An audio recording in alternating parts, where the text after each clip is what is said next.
अस्सलाम वालेकुम स्टूडेंट्स। उसके बाद आपके चैप्टर नंबर 6 का टॉपिक 6.2 है टर्मिनल वेलोसिटी।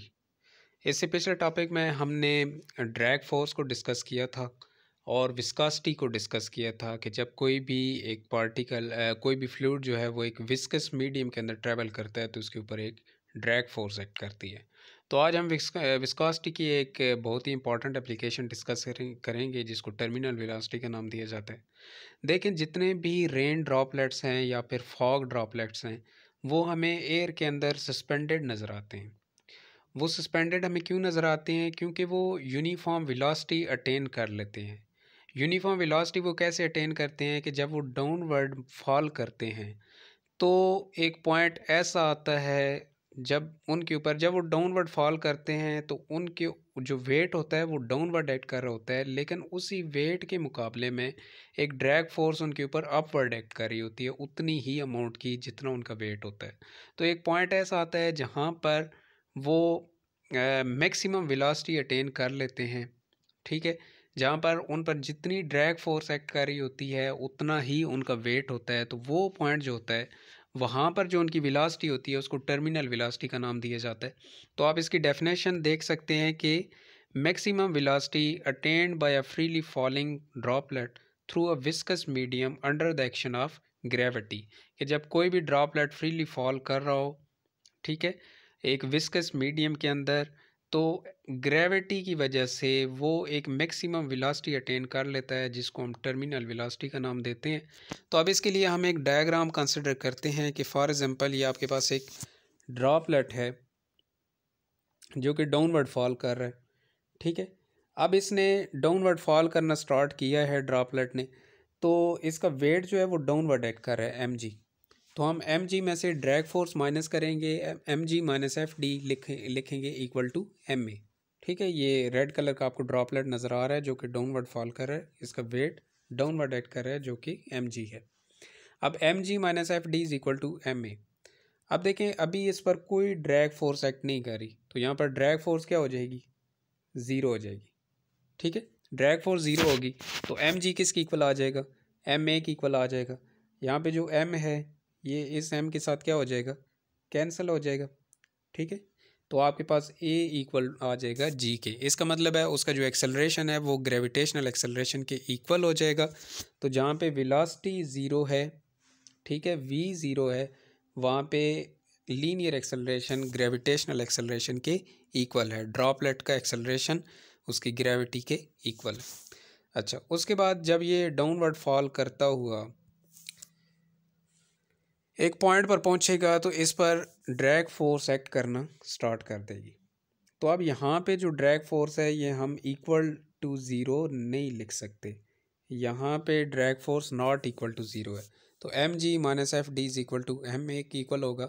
अब देखें, वेट में से जो ड्रैग फोर्स है वो क्या हो रही है? माइनस हो रही है। तो इसका मतलब है जहाँ यहाँ पर उसका जो लीनियर एक्सेलरेशन है वो ग्रेविटेशनल एक्सेलरेशन से क्या हो जाएगा? लेस हो जाएगा, कम हो जाएगा। लेकिन एक पॉइंट ऐसा आएगा इसके फॉल करते हुए जहाँ पर जितनी उस पर ड्रैग फोर्स एक्ट करेगी, सॉरी, जितना उसका वेट होगा उतनी ही उस पर ड्रैग फोर्स एक्ट करेगी। मतलब दोनों इक्वल हो जाएंगे, उसका वेट भी और ड्रैग फोर्स भी, वेट की फोर्स भी, ग्रेविटेशनल फोर्स भी और ड्रैग फोर्स भी, दोनों इक्वल हो जाएंगे। तो M G minus F D equal आ जाएगा एम ए के। अब देखिए यहाँ पे एक फैक्टर मैं आपको क्लियर करता चलूँ कि यहाँ पे जो M G minus F D का फैक्टर है ये ज़ीरो की इक्वल हो जाएगा। उसकी वजह क्या है? क्योंकि एम जी और एफ डी दोनों इक्वल हो गए। फॉर एग्जांपल जैसे आप एक्स माइनस एक्स करते हैं, ठीक है, एक्स माइनस एक्स क्या आता है? ज़ीरो आता है। तो सेम ऐसे ही यहाँ पे भी M G minus F D zero की इक्वल आ जाएगा। उसकी वजह क्या है? क्योंकि दोनों इक्वल हैं फैक्टर। तो जब ये दोनों ज़ीरो की इक्वल हैं तो एम ए किसकी इक्वल आ जाएगा? ज़ीरो की इक्वल आ जाएगा। अब एम तो ज़ीरो हो नहीं सकता। एम क्यों नहीं ज़ीरो हो सकता है? क्योंकि मैथ तो ज़ीरो नहीं है ना, उसका कोई ना कोई मैथ तो है उस ड्रॉपलेट का। लेकिन ए फिर किसकी इक्वल हो जाएगा? ज़ीरो की इक्वल हो जाएगा। इसका मतलब है कि इस पॉइंट के ऊपर उसका एक्सेलरेशन ज़ीरो हो जाएगा और उसकी वेलोसिटी मैक्सिमम हो जाएगी। वेलोसिटी उसकी टर्मिनल वेलोसिटी के इक्वल हो जाएगी। तो ज़रा इन दोनों पॉइंट्स को आपस में कनेक्ट करें कि फर्स्ट पॉइंट पर देखें, फर्स्ट पॉइंट पर फर्स्ट पॉइंट पर वेलोसिटी ज़ीरो थी लेकिन एक्सेलरेशन मैक्सिमम था, लेकिन इस पॉइंट पर उसकी वेलोसिटी मैक्सिमम हो गई है और एक्सेलरेशन क्या हो गया, ज़ीरो हो गया। तो हम इसी पॉइंट को आगे फर्दर लेकर चलेंगे। ये जिस पॉइंट के ऊपर उसने टर्मिनल वेलोसिटी अटेन कर ली है, तो नेट फोर्स फिर क्या आ जाएगी। देखें ये इक्वेशन हमें यूज़ करनी है, M G minus F D is equal to M A. F D किसकी इक्वल होता है, या पिछले टॉपिक में पढ़ चुके हैं। एफ डी इक्वल होता है 6 पाई आर वी के। ठीक है, तो यहाँ पर आप ये यूज़ करेंगे, net force equal to M G minus 6 pi R V is equal to M A. ठीक है, अब देखें जब terminal velocity velocity terminal velocity की इक्वल हो जाए तो वहाँ पर एक्सेलरेशन क्या हो जाता है, ज़ीरो हो जाता है। अभी मैं आपको बता चुका हूँ कि एक्सेलरेशन कैसे ज़ीरो होता है। v इक्वल हो जाए वी टी के, तो फिर a क्या हो जाएगा, ज़ीरो हो जाएगा। देखें इस एम ए में a की जगह ज़ीरो पुट कर दें तो ये पूरा फैक्टर क्या हो जाएगा, ज़ीरो हो जाएगा। तो M G minus 6 pi R, अब v की जगह आपने वी टी पुट कर देना है, इज इक्वल टू ज़ीरो। यहाँ पर देखें आप 6 पाई आर वी को लेफ़्ट साइड पे ले जाएं, इस पूरे फैक्टर को लेफ़्ट साइड पे ले आएँ तो ये फैक्टर पॉजिटिव हो जाएगा। तो आपके पास इक्वेशन क्या बच जाएगी, हाँ जी, आपके पास इक्वेशन आ जाएगी 6 pi R V T is equal to M G. अब यहाँ पर क्योंकि आपने टर्मिनल वेलोसिटी फाइंड करनी है, तो टर्मिनल वेलोसिटी को आप अकेला कर दें और 6 पाई आर को एम जी के नीचे डिवाइड कर दें, तो वी टी आपके पास इक्वल आ जाएगा M G over 6 pi R. ठीक हो गया। उसके बाद देखें यहाँ पे मैं आपको एक और चीज़ बताता चलूँ कि इस इक्वेशन के अकॉर्डिंग जो वी टी है ये दो फैक्टर्स की रेशो के डायरेक्टली प्रोपोर्शनल है। मैस के डायरेक्टली प्रोपोर्शनल है और रेडियस के इन्वर्सली प्रोपोर्शनल है। अभी यहाँ पर दो फैक्टर इन्वॉल्व हैं, तो हम कोशिश करेंगे कि इन दो की बजाय हम एक ही फैक्टर यूज़ करें।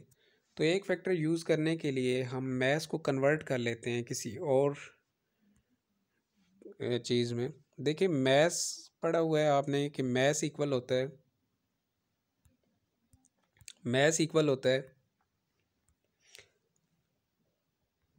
रो वी के। ठीक है, M is equal to rho V. Density और वॉल्यूम का क्या होता है, ये प्रोडक्ट होता है। अब देखिए वॉल्यूम की जगह पर आप पुट कर देंगे 4/3 पाई आर क्यूब। देखिए जो रेन ड्रॉपलेट्स था वो किस शेप का होता है, स्फेरिकल शेप का होता है ना। तो स्फेरिकल शेप के वॉल्यूम का क्या फार्मूला होता है, आपने 8th क्लास में ज्योमेट्री के अंदर पढ़ा था, 4/3 पाई आर क्यूब। तो वी की जगह आप उसका फार्मूला यूज़ कर लेंगे। अब देखिए ये जो पूरी एम की वैल्यू आपके पास आई है, ये एम की वैल्यू आप उठा के उस इक्वेशन के अंदर पुट कर दें।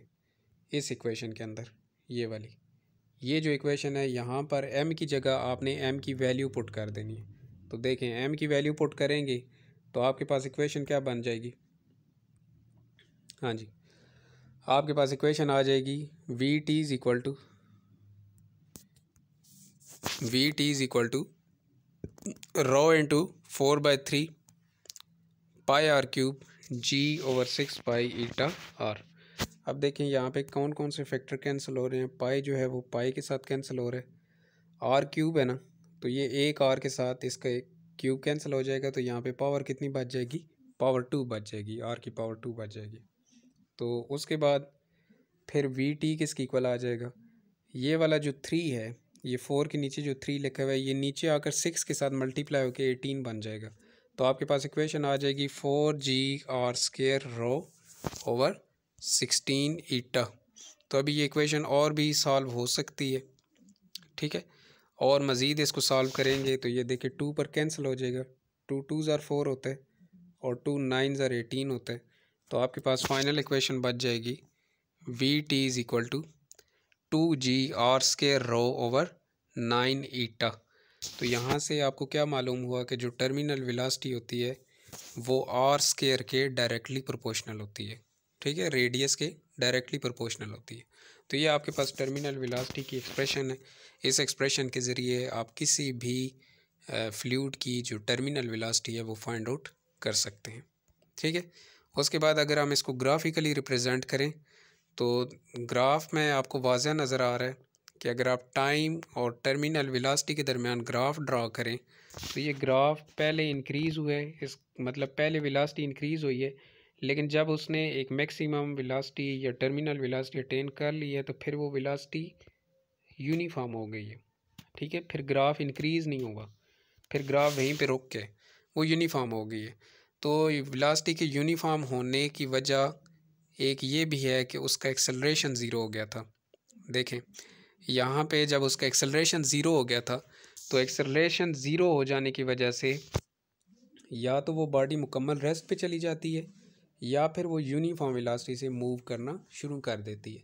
क्योंकि देखिए वेलोसिटी जब चेंज ही नहीं होगी तो एक्सेलरेशन तो प्रोड्यूस हो ही नहीं सकता, ठीक है। एक्सेलरेशन तो तभी प्रोड्यूस होता है ना जब वेलोसिटी में चेंज आता है।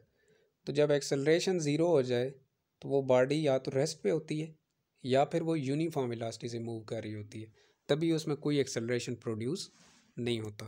तो ये आपका टॉपिक था टर्मिनल वेलोसिटी।